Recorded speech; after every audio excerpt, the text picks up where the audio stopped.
Почитувани, целта на оваа пресконференција е да алармираме за лошото менаџирање на процесите и состојбите во образованието, кои за жал се катастрофални, а граѓаните се загрижени и сосема нормално реагираат. Деновиве актуелни се уписите во средните училишта. Владата и Министерството за образование и наука помпезно најавуваа значително олеснување на овој процес по електронски пат и, како што велеа, поголема транспарентност и елиминирање на влијанието на човечкиот фактор во рамки на истиот. За жал, се случи катастрофа. Системот за електронско пријавување падна пред да почне аплицирањето. Потоа функционираше од време на време, па многумина успеа да поднесат електронска апликација после многу часови поминати во обидување. Уште пострашно е што сега цела една генерација деветооделенци и нивните семејства се уште во неизвестност.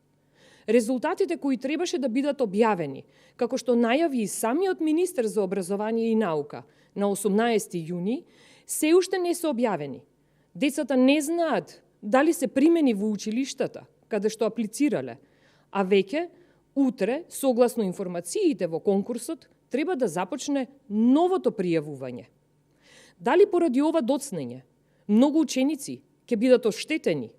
Зошто резултатите доцнат? И дали наместо да биде елиминиран човечкиот фактор, всушност резултатите се фингираат во нечии канцеларии, што со оваа влада е многу веројатно.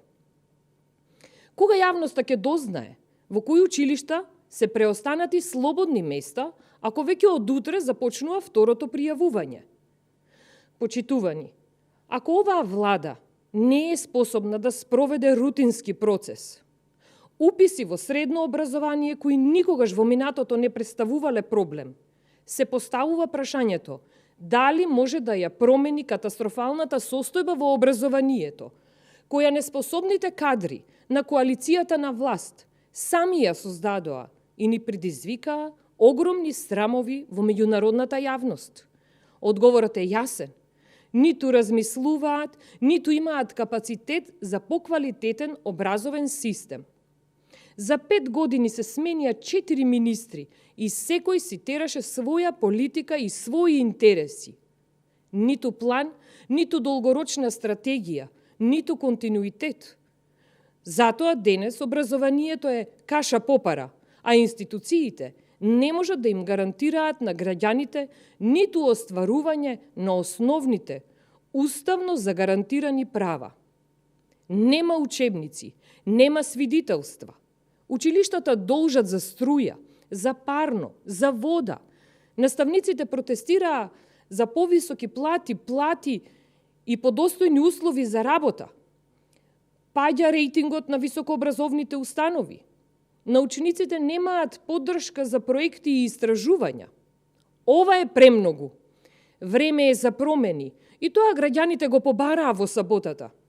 Заедно ќе ставиме крај на оваа неспособност и по изборот на нова влада, предводена од ВМРО ДПМН, ќе следи вистинско реформирање на образовниот систем.